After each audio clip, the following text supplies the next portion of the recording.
Okay. Would you like to suggest some questions down at the front there? Robin Stewart. Thank you for taking my question. I wondered if you drew for fun. You mentioned about drawing earlier, and I wondered if you did that for fun. So do you draw for fun? Just I draw for leisure? fun, pretty much just for work. But I really like designing stuff. I really like solving problems. I think that's fun. Great. Now, there was a lady had her hand up right at the beginning, I noticed. There's one right there, the blonde lady right there. Why don't we just... Blonde? Yeah, right there. Yeah. Ah, there we go. Thanks. Thank you. My name's Shana, and do you have your PowerPoint presentation available for people to look at? Is it available? It's on that computer. Oh, You've got actually, it. I was going to ask if we would be able to have that. Great. Right. We'll sneak it away when she's not looking. Thank you. Now you're just broadcasting the talk. How are you doing the slides? Yes. If it's okay with you, we'd like to be able to put the slides on the website. Yeah. Thanks. There's a lady at the back there. Hi, my name's Tessa. I'm curious to know, you were able to get a very specific, I don't know diagnosis, but an understanding of your specific challenge, and the brain scans seem to give you that information.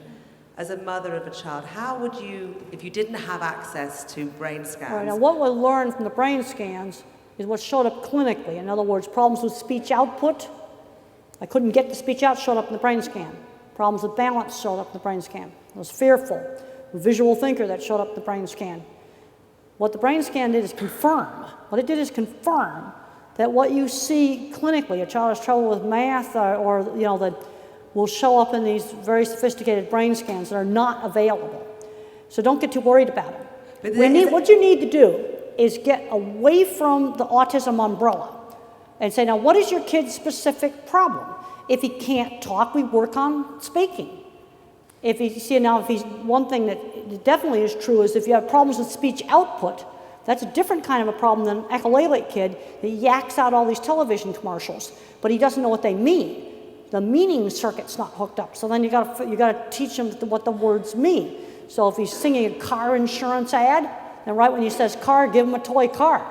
Label everything in the house. So start learning the nouns. But if you want trying to categorize, which can be quite complicated. First of all, how old is your kid? Well, he's 13. Okay, is he verbal? Sorry? Can he talk? Yeah. How's he doing in school? Okay, but intermittent and inconsistent. And what's his favorite subject?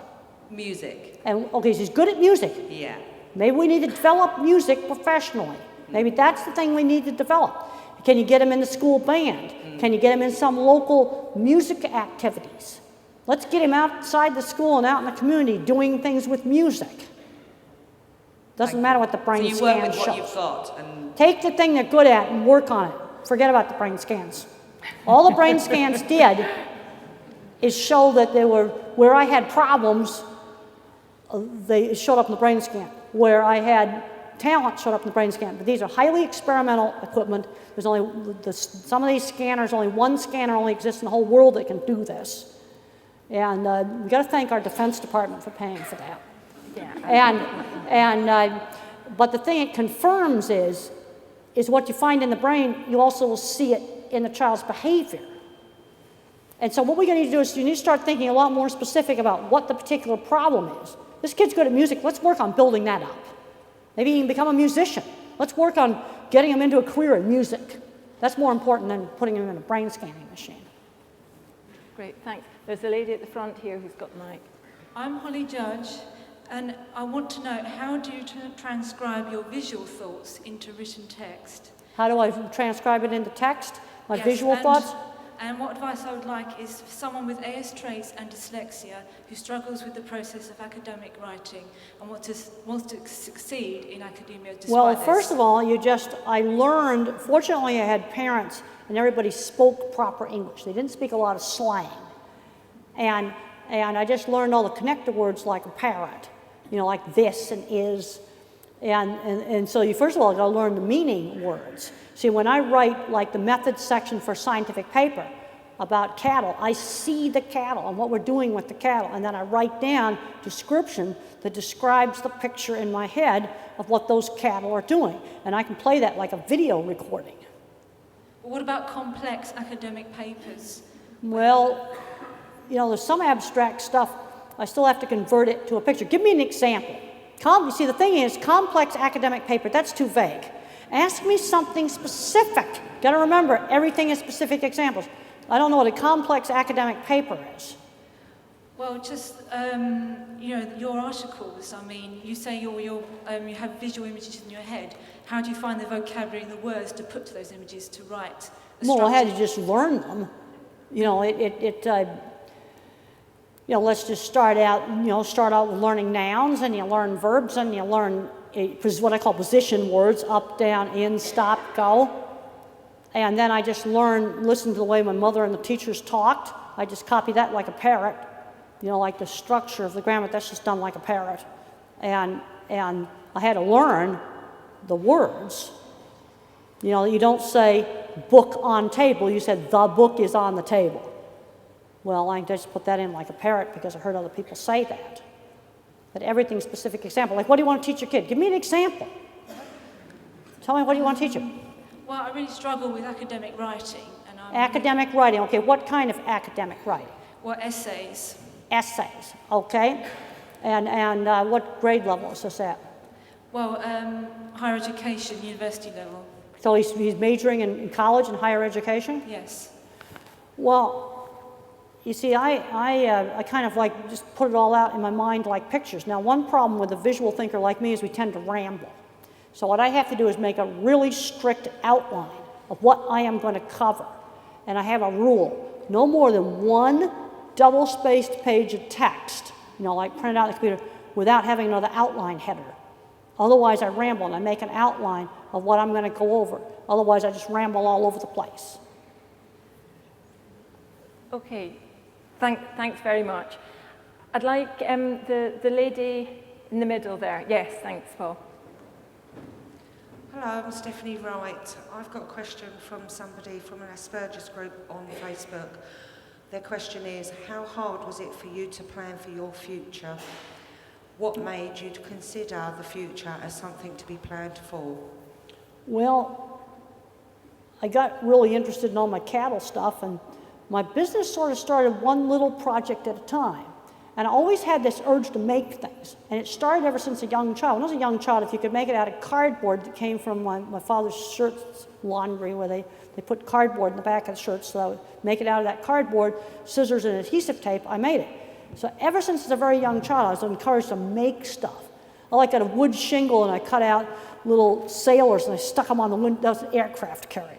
You know, this is like when I was like 6, I made an aircraft carrier. You know, it was always encouraged to do these making things. And then when you grow up, it's just making, you know, steel and concrete, it's just grown up mud and grown up cardboard. That's all it is. You're still making things. This is one of the reasons why I put a lot of emphasis on the hands-on classes, because you make things, and then when I grow up, we still make things, except to have other people build them. But you still are making things. And freelance is a good way for a lot of people to go. So, in a lot of different fields. Programming is a great place to do freelance work. Can I sort of finish that question a little and say, did you want to be successful in what you did? You were quite ambitious. After I graduated from college, I had a very big urge to prove to people I was not stupid. Yeah. That was a major, major motivator for me. So I would design these things, and people would build them, and I'd say, well, a stupid person couldn't have designed that dip vat that's shown in the movie, and they built it exactly the way it was actually built. I had a really big motivation. I wanted to prove I wasn't dumb. Yeah. And then I figured out really early on that showing the portfolio was the way to sell myself. And you got to have your portfolio really neat. One time I had my portfolio messy, and that doesn't go over. And then the other thing, I can't believe the number of people that contact me and they want me to write back, and they have email addresses that don't work. They don't put their phone numbers on it. They don't put a mailing address down that works. And then I've opened the thing, I've thrown the envelope away, or they have an email address that's so messed up it doesn't work. They forget to put the contact information in. The thing is, you got to make it easy for the busy person to contact you. Yeah. So you better have weekend contact information. Have your mobile phone down so that they'll contact you. Thanks. There's a lady there. Hi, I'm Christine Green and I'm a parent. This is a question about how do people in the spectrum experience puberty and changes in their Puberty body? can be really bad. That was one of the worst parts of my life. That's when the panic attacks started. And as I got through my late teens and 20s, the panic attacks got worse and worse and worse. And in the movie, the reason why I was eating yogurt and Jell-O is I had colitis so bad that everything went right through me. And when I went on the antidepressant medication, when I was in my early 30s, the colitis stopped. Antidepressants need to be called anti-fear drugs because what they do is they stop the anxiety, but be careful with too high a doses. Start to get agitation and insomnia, and you should be cutting the dose. And there's a lady over there. Oh, no, sorry. There's a lady there. Hello. Hi. Benita Davis. I have a 10-year-old boy with severe autism with a food phobia. Just recently managed to get him onto porridge. Could you give me an insight to why he has a fear of food and how he can overcome Well, it? you know, in other words, he just eats a very limited diet. Yeah, it was he got to a point where we had to syringe some special formula milk into his mouth just to keep him Well, alive. some of these problems are sensory. They don't like the texture. They don't like the smell. Now, a more common thing is they might be eating just 3 or 4 different things. And then you worry about getting vitamin deficiencies because they're only eating, you know, bread and ice cream or something, you know, like that. You know, first of all, if he's that severe that you have to put it down and hit him with a syringe, you've got to rule out some kind of physical problem. Yeah, we've done that. You've done that. I'd have to talk to you a lot further. This is where to kind of troubleshoot some of these things. I have to have a lot more information. Okay. He doesn't have anything he likes to eat? We've got him now, after 2 years, on a porridge, mashed banana and a special formula milk, which I spoon feed him. Well, then the other thing you can try doing is mixing some other things with this very, very gradually.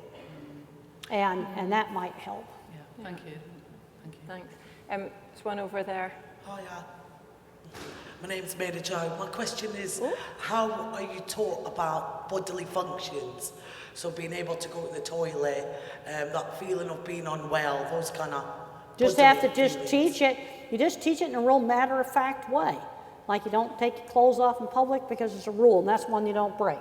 You just have to show the kid how to do it. One of the problems that some of the more severe ones have is they don't know how the urine and the poop gets into the toilet.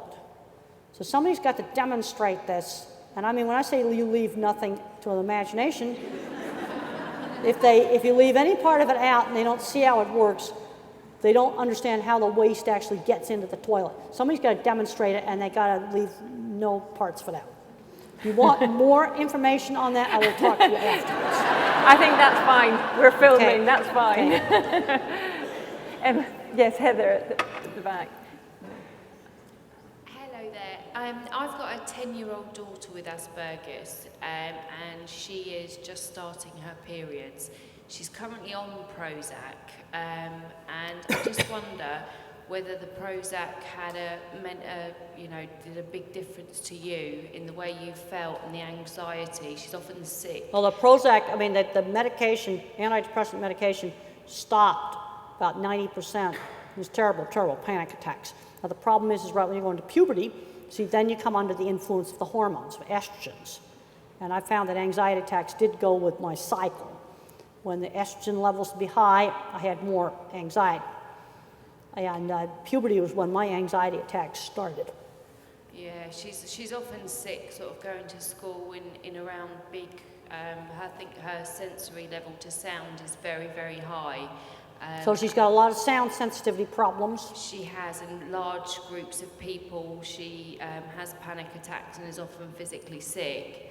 And the Prozac's not stopping that enough? We've only just started the Prozac. She's been on it now for about 4 weeks, but she's now starting her periods.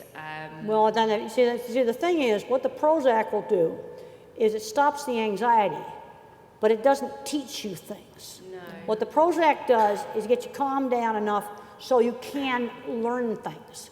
Because I've been on antidepressants for 35 years, and people tell me that my talks at age 60 are better than my talks at age 50. You always, always just keep learning. It's just going to calm her down enough to make it easier to learn. Prozac's not automatic learning. No, so you feel that the Prozac did make a big difference to you? Yes, yes, and what I would recommend that you read my chapter in Thinking in Pictures, and that book is available in a UK edition. There's a chapter called A Believer in Biochemistry. I want you to read that chapter. That describes my experiences with how the antidepressants stop the constant fear. Lovely, thank you. Thanks. And this lady at the top there. My name's Denise. My son is 19 and he has Asperger's syndrome. He's started to learn to drive. No problem with learning or driving the car. He's driven tanks and steam engines. But he has a problem with other road users. He has a problem with what? He's fine driving, but he has a problem with other road users. Well, not everybody obeys all the rules, but it's just a really good idea on something as serious as driving is that he obeys the rules. Yes. And you can't make, there's going to be other bad people out there. Well, just tell them that one of these days they're going to get a ticket from the police and they're going to lose their license. And by being a good driver, he's not going to get points and lose his license. Did you have a similar problem when you learnt to drive, or do you not drive? No, I do drive, but I'm certainly not going to drive here on the wrong side of the road. and I'm going to draw the line at that. There's just one there. Hi, thanks for taking my question. My name's Sam. You mentioned how your squeeze box helped you to calm down and relax during your teenage years. Do you find that other autistics have different ways of calming down, such as touching water or I'm having a little hard time with accent. Right. He's asking, the squeeze box helped you to calm down. Yeah, I did. With other people with autism, have you found other things that help Well, them? yes, because deep right? pressure helps a certain segment of the autistic population to calm down. Like, okay, there's that inflatable vest. Some people might find that that is helpful. But it's not going to work on everybody. This is the problem with the sensory things. It does not work across everybody on the spectrum. Now, a lot of the diets here are omega-3 deficient, taking the fish oil, and the other thing I cannot emphasize enough, the importance of exercise. I do 100 sit-ups every night on the hotel bed, and I hate every single one of them, and they really help me sleep. Exercise, and it's got to be done every day. Some vigorous exercise where you have to, makes you sweat a bit. Right, there's one over there. Now you see, I feel even more ashamed because not only is Temple a professor and does all these talks, but exercises every night. My name is Christine. I have an 8-year-old son with AS. He often gets very anxious about past events. For example, we took him out of school for a day because we were going away, and that continuously has caused him a lot of anxiety, even though it was a past event. How can I move him on? So he's worried about some past event. Yeah. What kind of past event? So like I took him out of school for a day so we could go away, and even now, weeks on, that has caused him anxiety. So stayed out of school for a day to go on vacation, yeah, you were saying? To go away early. We took him out for a day, and he's still now worried what he missed that day, and we've tried to move on. And so he's worried that he can't keep up with school because he missed a day of school? Yeah, worried that they learned something that he didn't learn, and even now, sort of 3 weeks on, it's still a cause of anxiety for him. Problem is I only am hearing about half of what you said. Yes, I think it's the issue that he can't forget about it and actually get on with his life. He keeps going back and back to and worrying about that's it. Right. And well, you see, I think the thing you just got to just urge him to go on forward, not worry about something that happened in the past.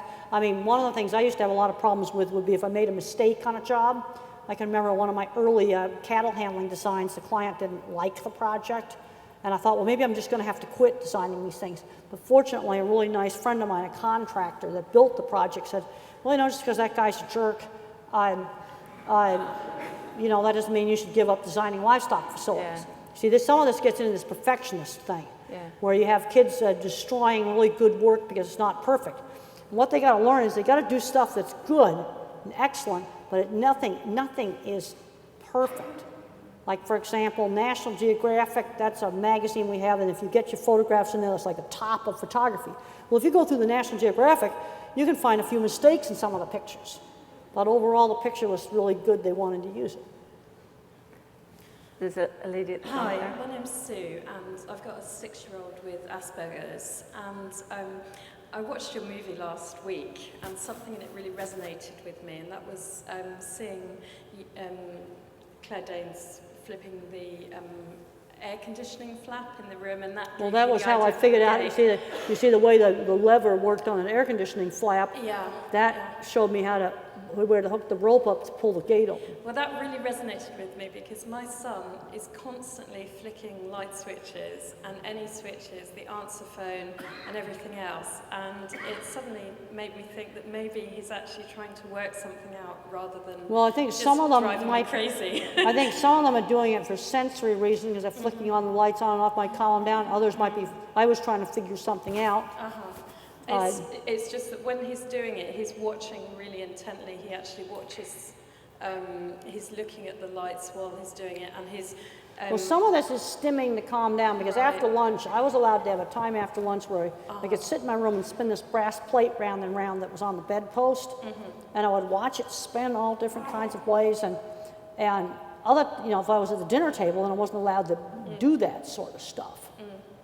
With him, it seems to be almost like a compulsion. He has to do it, even though he knows he's not Well, I allowed think to. I think the thing to do with stuff like that is you don't totally ban it, but you need to have some times when we don't do it. Dinner, and then there might be some time to do it. Thank you. You can also might use it as a reward if. Yeah. Thank you very much. And there's one over there. When you were young, at Temple, did you find that you had your attention was short? I mean, my son has quite a very short attention span, and I just want to try and keep grabbing his attention more. No, I had good attention for stuff that interested me. Things that didn't interest me, I had a short attention span. Yeah, that seems really sensible. And there's a lady at the front here. Hello, my name's Dina. My son my friend's son has just been diagnosed with autism. He's 6.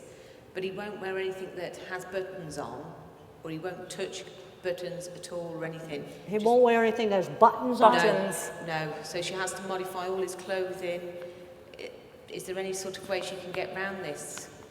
Well, certain things are scratchy and itchy. I wear some underwear still inside out because it's scratchy and itchy. Now, we got to look at it. The problems with the buttons that he has difficulty doing them up, is that the problem? He just won't touch a button.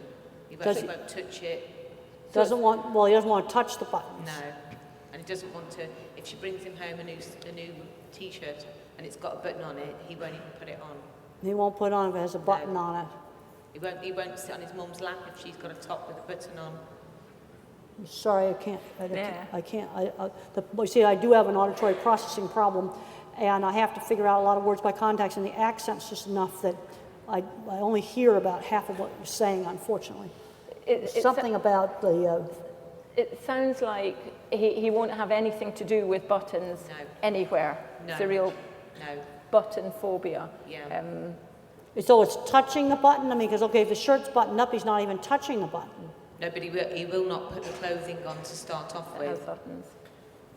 Will he wear other kinds of clothing? Yeah, but part of his school uniform contains buttons. And she's tried to work with the school with this, but they won't have it. So it's not a motor problem where he has a hard time putting the buttons on? Well, we don't know. So even if he just sees one, he doesn't like it? Yeah. Because you could just fix it so the uniform clothes with Velcro and just sew the buttons on the top. And how old did you say he was? 6. I bet you one day suddenly he'll just be fine with buttons. I don't know. I mean, that doesn't really sound like a sensory thing. I had some problems with buttoning buttons. I also had problems with tying my shoes. And then gradually they just kept teaching me how to tie my shoes, and then one day I knew how to tie my shoes. Yeah. That's something I think because the buttons don't go against the skin. No. And so very often these things just, it's not the worst of things. I'm sure there's people in this hall thinking, oh, if only my son only had problems with buttons. So.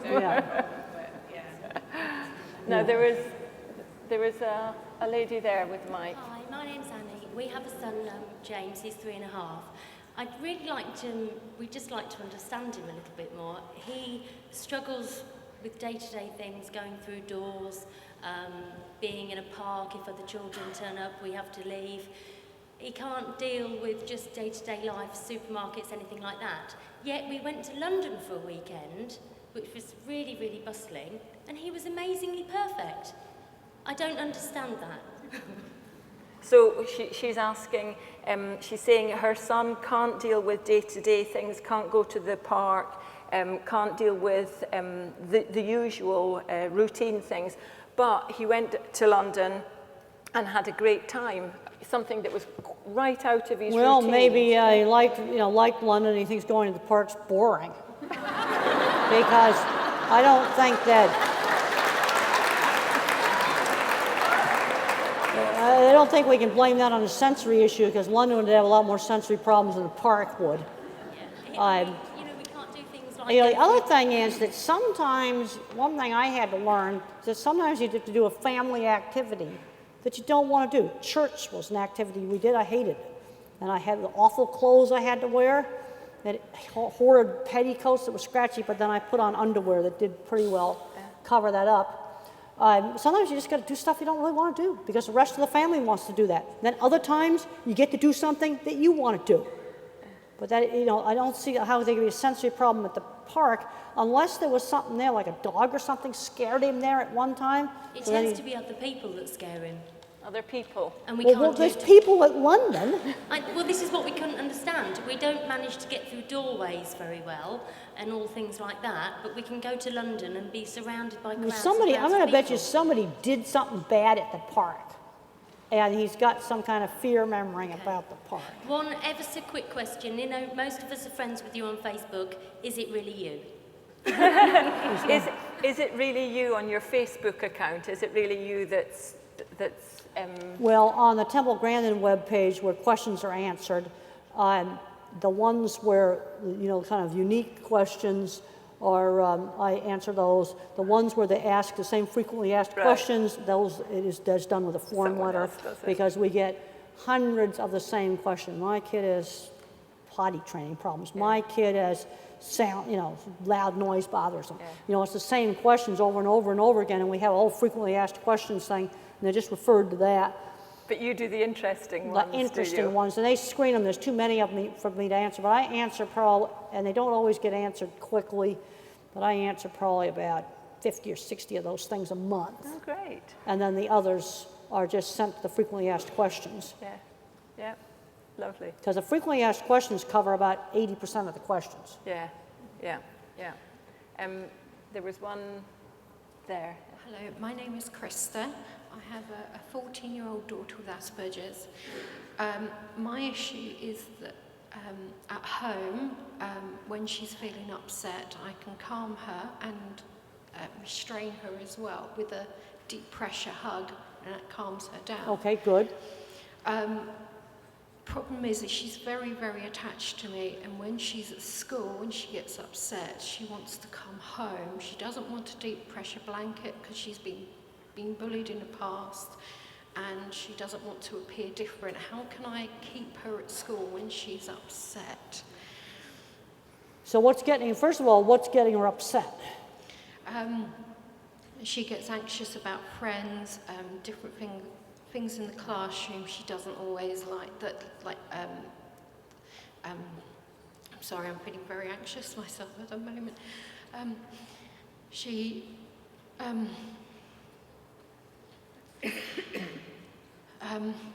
doesn't like some subjects sometimes. She doesn't always like where she's sitting in class, but if she gets slightly upset, then she can be very extreme with her response and just wants to come home, or she has actually run out from school before.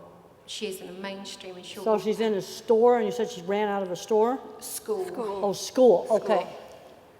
And what, the thing is, you got to look at what's setting that off. Is it sensory? Did somebody tease her? What happened? It's quite often social situations. Social situations. but it's how to calm her. What's she good at doing? Art. Art? Well, she needs to get into an art class where she can have some art friends, and I think that's going to help her social situation a whole lot. Thank you. So again, you're saying focus on what she's well, you good see, at. because where the places that I had that were refuge from teasing and bad social stuff was horseback riding, electronics, and model rocket club. Those were 3 activities when I was in high school where there wasn't teasing. And I'm finding where a lot of these kids are happy is when they get in with people kind of similar to them doing things like art or drama club, or they in the school band, you know, if they were musical, getting involved with these shared interests. There's got to be art activities around here she could get involved in. Thanks. My name's Rebecca. I have 2 sons who have Asperger's syndrome. One is 18, he's a gifted mathematician, he's very successful and ambitious, and has overcome his disabilities to a large extent. My older son is 24, he's very, very bright, but all he wants to do is sleep all day and play computer games all night. Have you got any suggestions? All he wants to do is play video games? Yeah. Computer games. Yeah, computer games. Sleep through the day and play computer games. He can do at anything night. on a computer, but all he wants to do, he doesn't see why he should have to work or... Well, maybe he needs to start doing some things to start earning the food and board that he's got in the house. Could he program a computer? Yes, he could do anything. Well, maybe he needs to start learning how to make the games, or make, you know, phone apps for phones and things like that. You know, they, you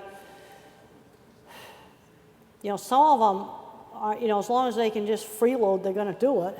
I think that's lots of teenage boys you're talking Well, that's about. the problem, and this video game thing has just made it worse. Yeah. Because the thing that worries me is if video games had been around when I was a kid in the 60s, I wouldn't have been taking care of the horse barn and doing things that actually taught me some job skills. I would have been playing video games, and I'm not programmer material.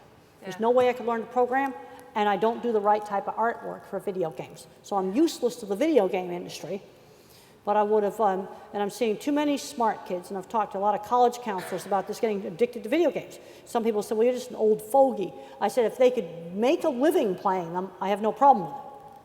But to collect Social Security checks from playing video games, I take a very dim view of that, and you know, maybe it's going to get to the point where he's going to have to start helping to pay for some groceries. Yeah, which means he he's does that under protest, but he Well- doesn't see why he should have to do anything that he doesn't want to do. He's got Well- very, very, very rigid thinking. Well, maybe he's going to have to start just, you know, paying for his room and board, and go out and do some jobs, and he can't pay for that playing video games. Maybe he's going to have to learn how to do some programming. It's interesting, the whole technology thing, because I think that you know, whilst it's opened up the world to some people with For some people, it's autism, been there's really another good. side to it as well. Yeah, for some people, it's You're really right. opened up a world, but the thing that's happening with a lot of the young people with Asperger's is they aren't getting jobs. Like in the Different Not Less, there's a lady in there named Anita Lesko, and she's a nurse anesthesiologist for a brain surgery. And she's in an Asperger club, and that's been really good for her social life, but she's just sort of horrified the number of young Aspies that are just sitting on Social Security checks, and they just go, well, I don't want to work. And they're collecting money from Social Security. And the thing that drives me crazy, especially working in a field like livestock, is that I run into Asperger people all the time. I go out and do business meetings out in Silicon Valley. Well, you got a whole office full of Aspergers there programming computers. Yeah. And then I go see 8-year-old Junior. I don't think it's good that a lot of people on Asperger's, when they come up to me at the you know, they'll want to just talk about their Asperger's.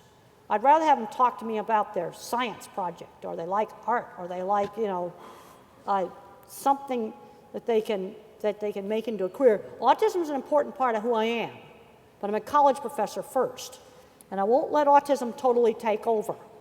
I got to make sure at least 60% of what I do has to do with livestock. And if I don't have good livestock stuff lined up, I don't do a lot of the autism stuff. Because I'm seeing so many people getting so self-absorbed in autism that they're not getting fixated on something they can make into a career. And And I got too many teenagers that want to become an autism advocate. Well, I'm getting a few too many people calling me an autism advocate, so I've ramped up some of the cattle stuff because I still want to be recognized mainly for cattle. Because I don't think I'm a very good role model if people aren't going out there and getting jobs. And the movie has motivated a lot of kids, and it really showed off all the cattle things and things that I could do. And we need to be thinking a lot more when, when kids get to be around 13 years old, what are they going to do when they grow up? And we need to start teaching those job skills young. That needs to be part of the program. I mean, I did a sewing job at age 13. I was taking care of horse barn at 15. I was shingling the barn when I was 16. I had internships when I was in college, job-related internships, where I had to live on my own, not in a dorm, but out in a rented house. Hi, my name's Charlene, and I've got a daughter here who's got ASD. But my main question is for my soon approaching 14-year-old son, who's currently going through the process of being assessed for Asperger's syndrome. I'm finding that all the strategies and everything that I've put in place for my daughter aren't working for my son. Now, I understand everybody on the spectrum is different. Yeah, that's right. But I am struggling because his assessments come very later on in his life, and he's going into year 10 in September. He's really struggling with exams, he's struggling with friendships, he's very socially immature, and he's not really aspiring to be anything. And it's almost like I'm trying everything I can to push him to be someone or something. What's he good at? Well, he started ice skating, which is really the only thing that he has done that he stuck to. We have tried the Scouts. I couldn't understand what that was. Ice skating. Ice skating, yes. Oh, okay. And really that's the only thing that he's done for a long period of time and stuck to. And my fears for him getting older is like what you've said during your talk, is going to be one of these people who's going to be in the benefit system, and I don't want that for him. So what can I do for him as a mother to help him aspire to be something? Because maybe he just has to learn how to do some things like help with the grocery shopping and comparison price and see how much money you're spending on groceries. So you start sort of learning some of the realities of living. That you or somebody else in the family had to earn the money to pay for those groceries.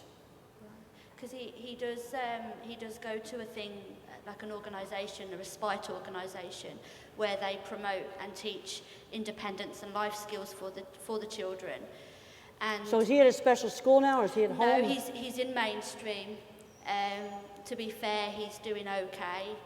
And when he goes on this respite thing, they teach them to go into the shops and spend money and be responsible for themselves. Why don't you teach him how to do the household budget in your own house? Let's make it real. And he's going to have to help with grocery shopping and budgeting out the meals and doing that in your home. Okay. That might be a good thing for him to do. Okay, thanks. And the lady in the middle there. My name's Tanya.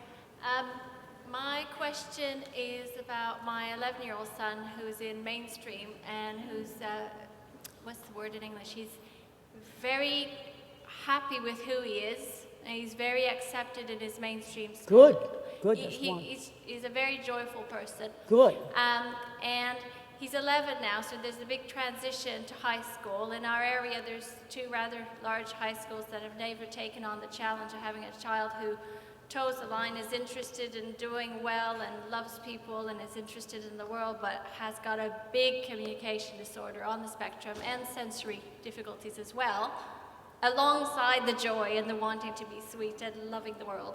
My question is that because the part verbal nature of my child, and because he's very, very sensitive and cannot handle challenging behavior around him or people that challenge around him, whether it's directed to him or people around him, oftentimes that's invisible to people around him, and then it becomes a problem. It's quite traumatic to him, but it's kept under the surface for some time. And I would like to keep him in his community, and you were talking Well, he might about do fine. You see, so much, how he's going to do in the secondaries, the high school, as we call it, How he's going to do in that, so much depends upon the particular situation, the particular teachers. He might go into that school and it might be fine. He might go into that school and it might be bad. I have found that some are doing just fine in the mainstream high school, others are really bad. I don't know enough about him.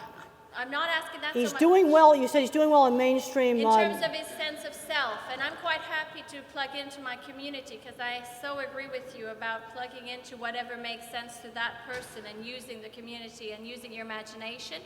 But until they're 14, you can't actually use your community quite as much in terms of practical life skills. What do you mean until he's 14? In England, as far as I understand, when you're 14, you've got these, practical job opportunities that you can tap into, whether it's... Well, there's a lot of little informal things you can do, like walking a dog for the next door neighbor. Yeah. Yeah, I can understand a real job. Yeah, you'd have to be old enough for that. But, let's say making PowerPoint presentations for people, you can just do that out of your home. That's not covered by any laws. Got to get creative here. It's just very hard sometimes to make that evident to people when you're just not, your makeup doesn't make it readily obvious to society that go, right, you need some jobs, you need some practical stuff, let's pop you in a mixed special school. And well, you can teach them a lot of practical stuff yourself. Have them go in a grocery store and figure out how to budget all the groceries. You can do that yourself. Yeah, he does that. He's good at it. One last question, which is right at the side there. Hello, my name's Joanne. I've got a wonderful, bright, clever, often very quirky little 10-year-old girl who has AS, and she's doing really, really well. We've had lots of support and early interventions. But the thing that worries me is that she doesn't actually have any friendships. She has people she goes to brownies with, people who, when I ask about have you got friends at school, she says, well, technically I just have people that are in the same classroom. And what I worry about is her not having that special bond with someone outside of the family.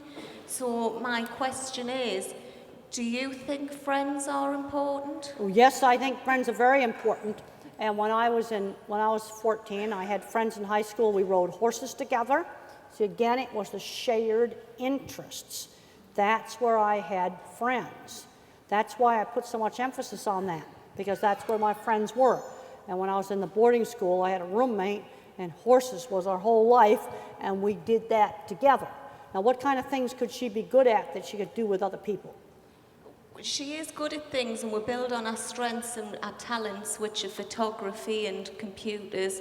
Well, how about getting a photography club? Well, she's getting a new camera for her birthday, and we're going to look for a photography club. But although she shares interests, she doesn't ever seem to have any special bond. She doesn't share girly secrets and have that opportunity. There's a lot of secrets I didn't share with people, but I had good friends in the construction industry, like Jim, the contractor that built my jobs. When I go riding with my friend Carol, I didn't really share all my secrets. We went riding together, and that was, those were good times. Was that enough? Was that a friend? Was that what was important to you? She's asking, was that your friend? Was that important to you? Well, yes, it was very important to me that Carol and I were friends. That was really super important to me. And the people that I was friends with were people where we liked to do the same kind of things, like make model rockets. Oh, they really liked me because I made a head teacher model rocket. Nobody else would have dared do that. Great, thank you. I think it's interesting on that point, because I think certainly, some people are desperate for friends, but sometimes it's in us as neurotypical people that we want. We put our values sometimes on people and worry for them. So, okay, I'd just like to thank Dr. Grandin very much. It's been an absolutely fabulous evening. We're very appreciative.